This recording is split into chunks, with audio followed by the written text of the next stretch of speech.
Beauté. non non bàjjen déglu ma rek. man maay tontul sama bopp si vidéo bi. dëgg la. est-ce que yow 2021 Sénégalais yi déggoon nañ baat bii est-ce que ñoom 2021 ak 2024 lii nañ doon waxee ak man. déedéet. comme que nee nañ Ousmane Sonko mu jaddit la mu sell la. Ndeye Khady Ndiaye ab càgga la Ousmane Sonko lu mu la ut sama place. dëgg la. comme que Ousmane Sonko te kii nii di ko wax nii. Pastef bu mag la kontam 6000 nangam personnes ñoo fa nekk di ko seetaan presque 1 million de personnes la am. te jamono yu may dem projet. jamono yu may dem projet. jamono yi nga xam ne dama accouché sama doom. mu nekk prématuré ma taxaw guddi ba guddi jeex ba pare ñu taxawloo ma ñetti fan man Ndeye Khady Ndiaye jël ay nit teg ko si biir hôpital bi.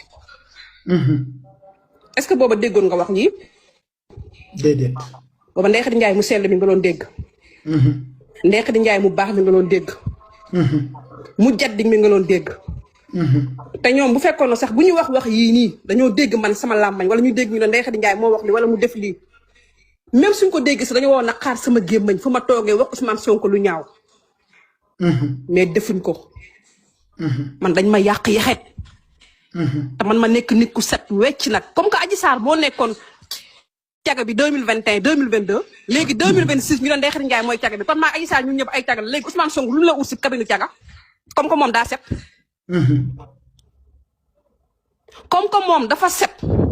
Ousmane Sonko lu mu loon ut ci cabine boo xam ne ay caga ñoo fa nekk gis nga ñuy toog di bind naan diw caga la ñii ay prosélytes la ay nangam lañ léegi ñooñu bëgguñ Ousmane Sonko ñooñu dañu yàqal Ousmane Sonko. bu fekkoon ne Sonko xamul Sweet Beauté. tegu fa tànkam. boobaa nga ne waaw yéen ay caga ngeen mais caga yoo xam ne nii ku ngeen yaakaar moo doon fay ñëw di daan ñëw fa di maase wu.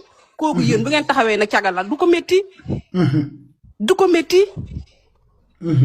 man jamono yu ñu may attaqué nii bàjjan jamono yooyu yow xam nga ne maa ngi ci feebar bu métti. dëgg la. guddi ba guddi jeex da nga naan wax ak man.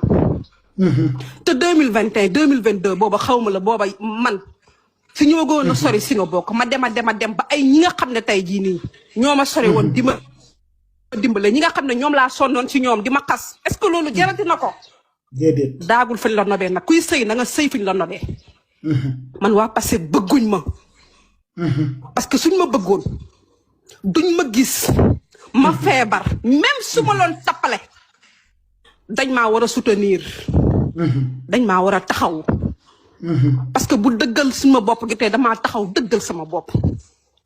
bu soutenir Ousmane Sonko gi damaa taxaw soutenir sama bopp. soutenir Ousmane Sonko ba àdduna yëpp xam ne dama ko soutenir. jour bu may dem projet ànduma ak Ousmane Sonko ànduma ak frère Ousmane Sonko ànduma ak benn mbokkam man kese maa dem projet ëmb 8 mois de grossesse taxaw. te aji mii mi ngi may dégg amul benn question buñ ma posé pour sama institut Ousmane Sonko nu mu ñëwee woon nu mu toogee woon nu mu tëddee woon laa doon dégg may defar ba ñibbisi jot ma ñibbisi. te ba ma ko defee dégguma ci merci Ousmane Sonko ba léegi bu fekkee yëkkati na téléphone am dama Ndeye Khady Ndiaye merci yàlla bu ma gisaat sama yaay wala mu woo ma benn yoon ma dégg ko musta am. waaw léegi bay topp si kaw nit di sonn ci moom di ko défendre ay nitam di la xas di la traité de caga di la tuumaal doo ba. man Sénégal awma fa kenn man awma xaalis man awma ñu may laayfal man awma ku ci topp man tey jii nii su may dem bay défendre Ousmane Sonko ba sama marchandise di lambu xam nga ne loolu bàjjen métti na. sama marchandise day dem ba lambu parce que nit daf may woo téléphone Ndeye Khady ça va moo xam ne man Ndeye Khady Sweet Beauté la dootul jënd. léegi kooku noonu yàqaluñ ko. dëgg la.